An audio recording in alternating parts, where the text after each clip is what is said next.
Tara at kumain po tayo ng ginisang ampalaya. O diba, pak, napakasarap. Namiss ko nga ito, napakatagal kong hindi kumain nito. Hello Philippines and hello world. Muntik ko na namang makalimutan ang aking introduction, nakakaloka.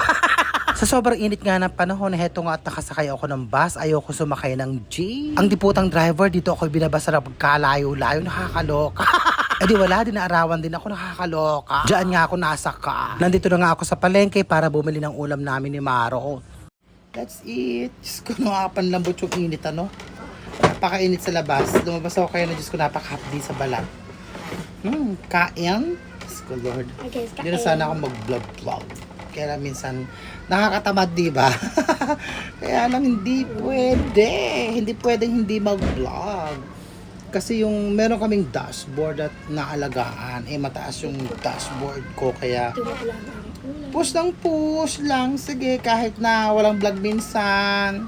O, ang ulam ay pritong tilapia. Ako, sobrang laki nung isda kahapon, edi yun ulit ang ulam ko. Isa, masarap O, ito, ang lalaki. Diba? Siyempre, kayo ba? Mahilig sa leftover? No choice kasi, di ba? Kailangan na magluto pa.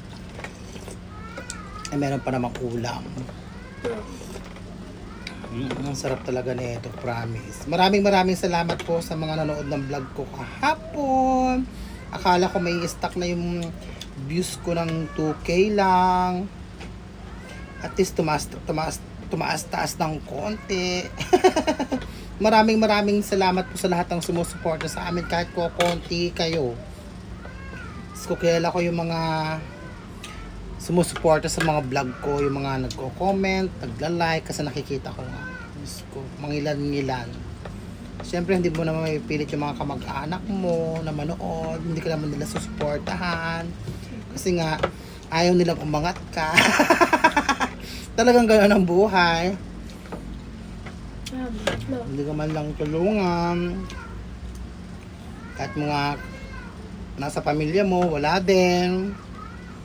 Hindi ka naman makasuportahan. Nakakalungkot pero okay lang. Di ba? Kasi.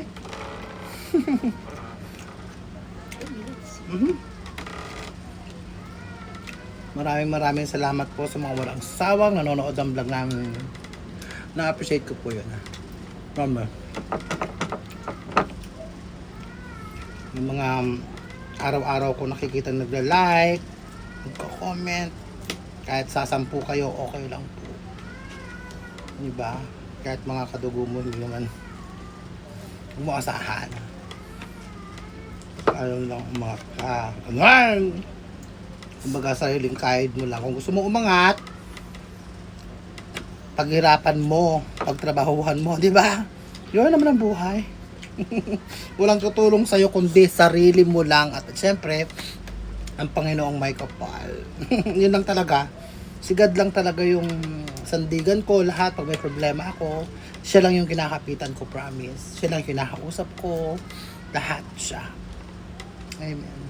Okay, hanggang dito na lang. Thank you for watching. I love you all and I thank you. Napahaba na. Kakaloka.